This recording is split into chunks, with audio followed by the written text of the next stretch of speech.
மதுரையில் எய்ம்ஸ் மருத்துவமனை கட்டவே வழி தெரியவில்லை. அதற்குள் மாவட்டத்திற்கு 2 நவோதயா பள்ளிகளை கட்டுவோம் என அடித்து விட்டிருக்கிறார் அண்ணாமலை. மாவட்டந்தோறும் அரசு மருத்துவக் கல்லூரி கட்டப்பட்டு வரும் தமிழகத்திற்கு மாவட்டத்திற்கு ஒரு பள்ளி என சொல்லும் அண்ணாமலைக்கு வாக்குறுதி கூட கொடுக்க தெரியவில்லை.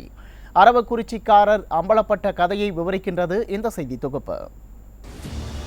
அரவக்குறிச்சி அண்ணாமலை அறிவாலய கோஷ்டிக்கு டஃப் ஃபைட் கொடுத்து கொண்டிருக்கிறார். அடித்து விடுவதில் நீ பெரிய ஆளா இல்லை நான் பெரிய ஆளா என போட்டி போட்டுக்கொண்டு பொது மேடைகளை பொய் வாக்குறுதிகளை கொடுத்து வருகிறார். இந்த அரைகுறை அரசியல்வாதிக்கு வாக்களித்தால் ஒவ்வொரு மாவட்டத்திற்கும் 2 நவோதயா பள்ளிகளை கொண்டு வந்து அதற்கு பெருந்தலைவர் காமராஜரின் பெயரை வைப்பாராம். எப்படி மதுரையில் வானுயர எய்ம்ஸ் மருத்துவமனை கட்டினார்களே அந்த மாதிரியா? பெருந்தலைவர் காமராஜர் தொடங்கி புரட்சி தலைவர் புரட்சி தலைவி என நல்லவர்கள் நாடாண்ட காலத்தில் தமிழகத்தின் பட்டி தொட்டியெல்லாம் பள்ளிக்கூடங்கள் திறந்து விட்டோம். புரட்சி தமிழரின் ஆட்சி காலத்தில் மாவட்டத்திற்கு ஒரு மருத்துவக் கல்லூரி என அடுத்த கட்ட பாய்ச்சலுக்கு தயாராகி 11 மருத்துவக் கல்லூரிகளை திறந்திருக்கிறோம். இப்படி கல்வியில் நாட்டிற்கே வழிகாட்டியாக இருக்கும் தமிழகத்தில் ஏதோ பள்ளிக்கூடங்களே இல்லாதது போல அரவக்குறிச்சி அண்ணாமலை அளந்துவிட்டு பேசிக் கொண்டிருக்கிறார். சரி, இந்த அரைப்படல் போடும் இந்த அரைகுறை அரசியல்வாதி பூதாகரமாக பேசும் நவோதயா பள்ளியின் உண்மையான நிலவரம் பற்றி பார்ப்போம். 1986ஆம் ஆண்டு முதல் இந்தியாவில் நவோதயா பள்ளிகள் திறக்கப்பட்டு வருகிறது. இது மாதிரி பள்ளிதான். இது பாரதிய ஜனதா கட்சியின் திட்டம் இல்லை. 1986 முதல் 2021 வரையில் இந்தியாவில் மொத்தம் 661 நவோதயா பள்ளிகள் திறக்கப்பட்டிருக்கிறது.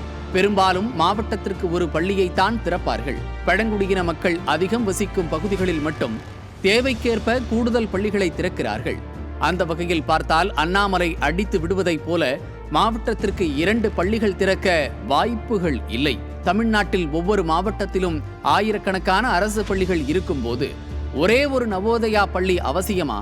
அதிலும் இந்த பள்ளியில் ஒவ்வொரு வகுப்பிலும் 80 பேருக்குத்தான் சீட்டு கிடைக்கும். அதுபோக இங்கு இந்தியும் ஆங்கிலமும் தான் பிரதான மொழி. 3ஆம் இடத்தில்தான் தமிழ் மொழி இருக்கும். அதுவும் 8வது வகுப்பு வரை மட்டுமே. 9ஆம் வகுப்பிலிருந்து ஆங்கிலம் அல்லது ஹிந்தி மொழியில் மட்டுமே பாடங்கள் கற்றுக் கொடுக்கப்படும். தமிழுக்கு இடமில்லாத பள்ளிக்கு தமிழ்நாட்டில் என்ன வேலை? அண்ணாமலை போன்ற அறிவுஜீவிகள் ஏன் தமிழ்நாட்டில் CBSE பள்ளிகள் இல்லையா என கேட்கலாம். ஹிந்தி படிப்பதை எதிர்ப்பது நோக்கமில்லை.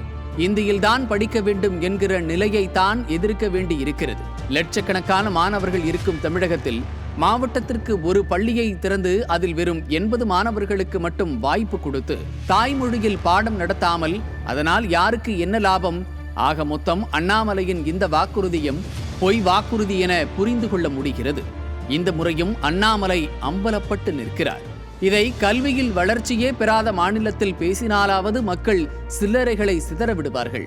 மாவட்டம் தோறும் மருத்துவக் கல்லூரி, தொகுதி தோறும் அரசு கல்லூரி என வளர்ந்துவிட்ட தமிழகத்தில் பேசி என்ன பிரயோஜனம்? அரவக்குறிச்சிக்காரருக்கு அனுபவம் பத்தல. எப்படி மாட்டிக்காம உருட்டணும்னு அறிவாலய குரூப் கிட்ட டியூஷன் போகலாம்.